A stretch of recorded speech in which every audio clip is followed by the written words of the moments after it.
Hello, my friends. Has anyone ever heard of the story, The Three Little Pigs? Correct. The Three Little Pigs is a story where three little pigs, obviously, went against a big bad wolf. How so? Well, they built three houses using three different materials, and at the end, after the big bad wolf huffed and puffed and blew all those houses away, the brick house stood tall. So, I actually have a story for you, but it has a fishy twist to it. My book is called here, The Three Little Bass and the Big Bad Gar. It's made by James Miller, who was actually an 8-year-old boy who made this book. So, in this story, you're gonna hear 3 vocabulary words I would love for you guys to pay attention to. Our first word would be bass. A bass is a type of fish that lives in fresh water like lakes or ponds. Our second vocabulary word is a gar. A gar is a long fish. It's usually silver and it has a lot of sharp teeth, a lot of pointy teeth, and lives in mostly fresh water as well. The last word would be defeat. Defeat. And defeat is to lose against someone or something. For example, if I say the sentence, I have been defeated. So that means I have lost against someone or something that is going against me. Or he has been defeated, meaning he has lost to me. So let's go ahead and... Has anyone ever heard of a bass before? Anyone here do fishing? I see a lot of hands raised. A bass, yeah, usually basses are small. They're about this big, sometimes they can be about this big.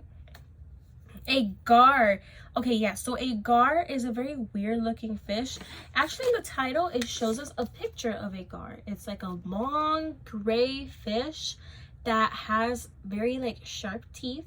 And his mouth is very long. To me, that's a bit silly because I didn't know fish can have long mouths. But you learn something new every day, don't you guys? Yeah. So, let's begin. The Three Little Bass and the Big Bad Gar.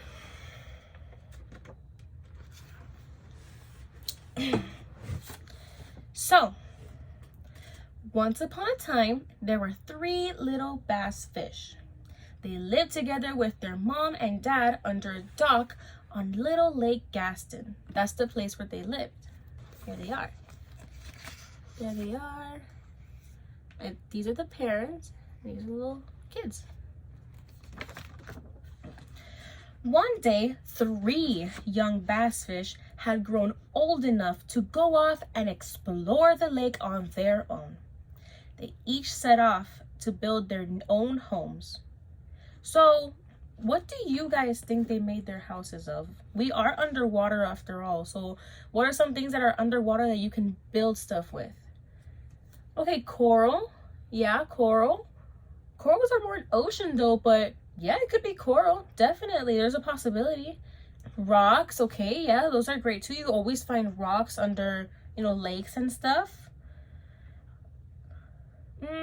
Water bottles, I think that's not a good idea, but it's an idea nonetheless. So maybe they even did do water bottles. But let's try again. Let's try stuff that can actually stay underwater and can be built and used by stuff. Okay. All right. So whichever idea you guys have, I want you guys to keep it in your head. Just keep it there. And on the papers that you guys have in front of you, can you draw me a quick picture of what you guys think they're building their houses made out of? I'll give you guys some time. 5 minutes later. All right, guys, you finished drawing? All right, let me see. Beautiful job. I love that. Wonderful. I love how you use the colors for the coral that you had the idea of. I love that. All right, are you ready to move on? Nice. So we left off that they had grown old enough to go ahead and live on their own and build their own houses. We begin. Bass number 1 decided to make his house out of mud from the bottom of the lake. Does anyone guess mud? You did? Okay, nice, nice. You could make mud, a little mud house. All right. Bass number 2 built his house out of forgotten inflatable tubes he found floating beneath the water. Anyone? Nobody thought of that one? Oh, I didn't either, so it's okay. Bass number 3 took his time to think about what would make the best and safest home. Here's a picture. Little floaties. And here's the mud one. With the mud. You guys think that's gonna last? No? Why? Cause mud is mushy. Good. You guys think that the inflatables are gonna last? Why not? Because they're too light. Good. They're too light. Maybe. Who knows? His brothers laughed at how long he was taking to make his house. Bass number 3 finally decided the best way to make a safe house for himself was using rocks. Which, where are you? Good job. You did say that rocks was an option. Good. He made his house made of rocks. Do you guys think that's going to last? Why? Because the rocks are heavy. Underwater, they're really heavy. Here's the picture. They're laughing at him here. That's not nice. Don't laugh at people. That's not nice, guys. So he left to collect as many rocks as he could, which took him a long time. His brothers laughed at him again as they sat in their finished houses. Ha ha ha. Here they are. I don't think they're being very nice to him. Finally, his house of rocks was finished. One day, the big bad gar fish came swimming around. He went to the home of the little bass fish number 1 and bubbled, "Splishy sploshity, splishty sploo, I think I want to feast on you." Uh-oh. So that's kind of scary. So how do you guys think the bass feel after they see that the big gar is coming towards them and saying this? How do you guys think you feel? Can you guys show me the expression on your faces? Let me see. Raise your hand if you know how they feel. How you think they're feeling right now? Yeah? I know, right? They're scared. They're terrified. Anyone else? Good. Yeah, like they're biting. They're nervous. Well, fish don't have nails, but like they're nervous. Anyone else? Spooked. So maybe their eyes are like, you know? Good. I love all these ideas. Wonderful job, guys. And here's the picture. Look at them. Look at the little fish. He's hiding. You think he's gonna survive? I think so too. Little bass fish number 1 answered, "From the scales on my skin, I will not let you in." So the big bad gar grumbled, "Then I'll splish and I'll sploosh until your house goes kaploosh." This sounds very similar, doesn't it, guys? Look at him. You think his house is gonna stay up? His little mud house? Oh, I don't think so either. So he splished and he splooshed, and the house went kaploosh. And the big bad gar ate the little bass number 1. Uh-oh. The big bad gar went to bass number 2's house and growled, "Splishy sploshity, splishty sploo, I think I want to feast on you." Uh-oh. So the first house didn't work, and now the first fish is gone. And now little bass number 2 answered, "From the scales on my skin, I will not let you in." You guys think he's gonna make it? Let's see. So the big bad Gar grumbled, "Then I'll splish and I'll sploosh until your house goes kaploosh."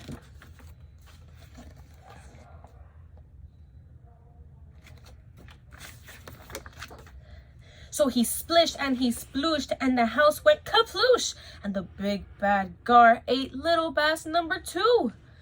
Then the big bad Gar came to bass number 3's house and said, "Plishity sploshity plishty ploo. I think I want to feast on you." Uh-oh. So 1 and 2 are gone and now it's number 3. You guys think he's going to survive? You think the house is going to stay up? Little bass number 3 said, "From the scales on my skin, I will not let you in."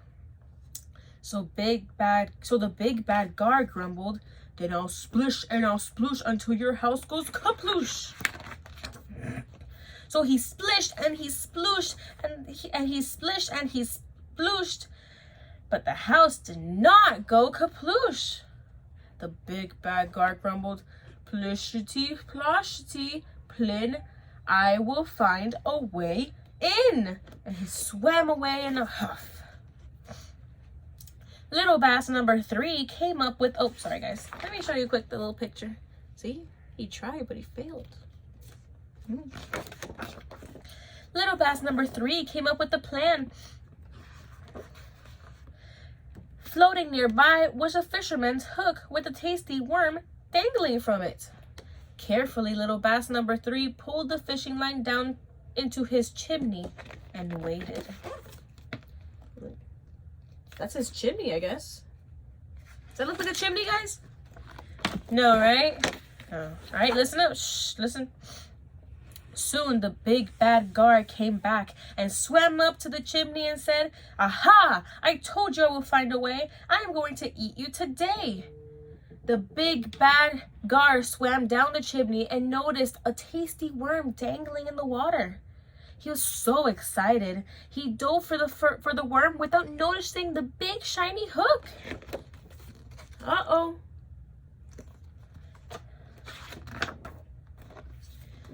The big bad Gar was hooked. The fisherman felt the tug on his line and quickly reeled him up. He reeled him up quick. Oh boy, fish tacos tonight. Little bass number 3 lived happily ever after in his cozy house of rocks on the bottom of Little Lake Gaston. The end. Look. All right. So, how did you guys like the story? It was a bit scary, right? He kept trying to eat the fish and he got fish number 1 and fish number 2. Yeah. So how did the bass finally defeat the Gar? And what was the best choice? Because he could have done a lot of things. He could have swum away. He could have attacked. You know, what happened? No, he didn't eat the worm. Correct, he did. He put the hook of the fisherman very carefully into the little chimney so that the Gar could see that there was an entrance, right? And so when the Gar was like, "Okay, I found an entrance," he went for it. And then the Gar, without thinking, saw the worm and he ate it and he got hooked. And that's how the bass got rid of the Gar. You guys think that was a clever idea? That was very smart of him, right? What else did he do that was very smart? Anyone? He made his house out of rocks. Good job, guys. All right, so this story is a lot like a story that we all know and remember, right? What story is that? I said it earlier, so that's a hint. The Three Little Pigs. Good job. So the 3 little pigs had the same issue, the 3 pigs and the big bad wolf. The 2 pigs made fun of the 3rd one, while the wolf was able to catch them and eat them. But the brick house stood tall, and it kept standing, just like the little bass number 3's rock house, which had a very weird chimney. Yeah, it did, right? All right, so on the paper that I passed out, You guys should have the paper with you. If not, let me quickly show you guys.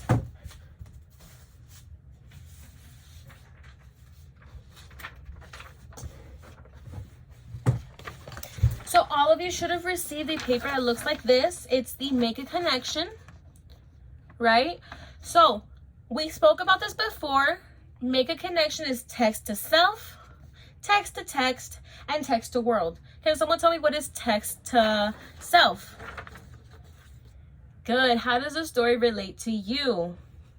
Good. Anything you can think of. Me personally, I put that this story shows me how even if others make fun of you, always do what you do best. That's for me. What did you guys feel? Text to text.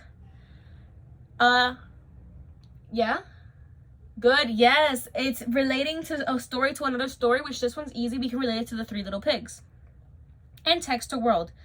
I put that many people in the world are feeling like people judge them, but yet their foundation is strong.